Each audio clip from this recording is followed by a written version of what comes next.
Maybe, yeah.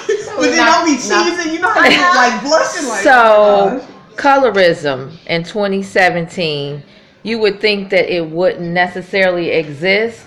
I think I've seen it more maybe in 15 years ago, but unfortunately it still does. So, and I would think that it has really evolved with the hair thing, because going natural and versus no relaxers and straight and all that. So, a story about Monique with hair. With hair. Have you recently had any experience as far as color, being a beautiful chocolate woman? You're beautiful. And with beautiful long hair, with beautiful, because some people think you can't be chocolate with beautiful long hair. That just doesn't go together. That's oxymoron. So, do you have a story? Maybe just a quick story. Maybe you can tell us. Well, as far as the color thing, I get that a lot. I mean, even as an adult, oh, you so pretty for a dark skinned girl. So I guess, I mean, my color still has. And it's from our people, and that's I think that's the thing. Thank you for saying that. Right. Okay, that's what bothers me. Wasn't from a non-black person. No, it's from our own people, and when I get it from the older people, the older generation, I guess I understand a little bit more because there was a lot of racial tension, discrimination. Like even my kid's grandmother, her grandmother's family disowned her because she got with a dark skinned guy. Because they're like white, like mixed with everything, Right. So they're like super light. So I get it because that's kind of how it used to be. It was the field black versus the house black. Right. To cause that separation. But even now, they'll be like, oh, you're so pretty for a dark skinned girl, or you just a pretty little dark skinned thing, or something like that. But as far as the hair, as a dark skinned woman, we're not supposed to have hair. At least that's the stereotype. That we're not supposed to have hair. We're not, and if we do have hair, then it's not ours. And I've actually had people come up to me and put their hands in my head to see if I had tracks. Wow. Because That's I'm not rude. supposed. Yeah, it's very rude. It is rude. It is. It's rude. very rude. So, I mean, to me, it's bothersome because it comes from us. Yes. I think I could better understand it if it came from other races. Not that I would like it. Don't get me wrong. Right. I'm not saying it would be okay. Right. But it's our own people that do it. Right. And sadly, we're separating. It's so bad in women. Oh my gosh. It's what? It's so bad in women. Uh-oh.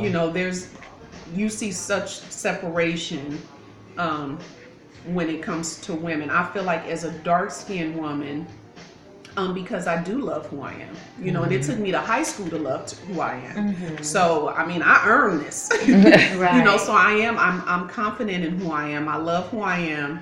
I love my skin complexion. But because I do have the confidence, sometimes I'm seen as, I think I'm too good. I've gotten that too. Yes. I've gotten that. When people get to me, they be like, I just got to be honest with you. I thought you were bougie, or I thought you were stuck up. And I'm just... I get that too because I'm an introvert, so I don't talk to too many people. And I've been in my area, oh my goodness, for probably a good 30 years. And there may be only about 10 people in my community that I've actually held a conversation with. Beyond hi, bye, how you doing, this and that. But for them to really get to know me, most of them don't know me. So one gentleman told me not too long ago, he said, oh, I thought you were conceited. And I'm like, no, once he and I got to talking and everything, he's like, oh, he said you're pretty cool, Like, I never gave that. I mean, yeah, and that's what I told him. I said, I just stay to myself. I'm a homebody. That's me. I'm like, I'm really that person. I just chill. I don't need to be in the spotlight. I don't care. If you can have all the shine. Exactly. I don't care if I did all the work for you to shine. Right, exactly. You can shine. I don't want to shine. Yeah. I don't need to be in front of everybody. I'm just right. Just chill. Is this something though? I know that kind of maybe recently, happened with the hair. Just can you just paraphrase that real quick? Okay, so this was a couple of years ago. I was at the motorcycle events that comes here to Phoenix, and I had a guy come up to me, and he's just like looking at me like I'm exotic, and he's like, "Man, you're a beautiful little chocolate thing. Oh, you're so pretty. You're just dark-skinned girl." It's like, "And you dark with hair? You pretty with hair?" And I'm like, Pretty with and hair. he was like, "Is that your hair?" And I'm like, "Yes, your hair." And he went to touch my hair to check the tracks. Wow.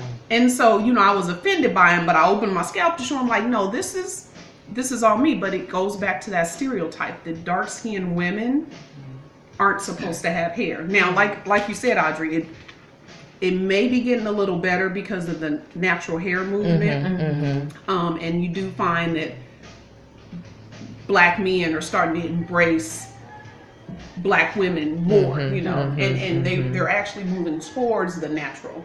Right. So, now not that we ever went out of style, but, Right. but it's okay to be dark skinned now, but you still have it. I mean, you really do. You still have, I have chocolate kids, and I've always told my kids, like, you beautiful no matter what, because I didn't get that growing up. Not that my mom didn't think that I was, but she's not dark, so she didn't know my fight. Okay. She didn't know how to prepare me for that.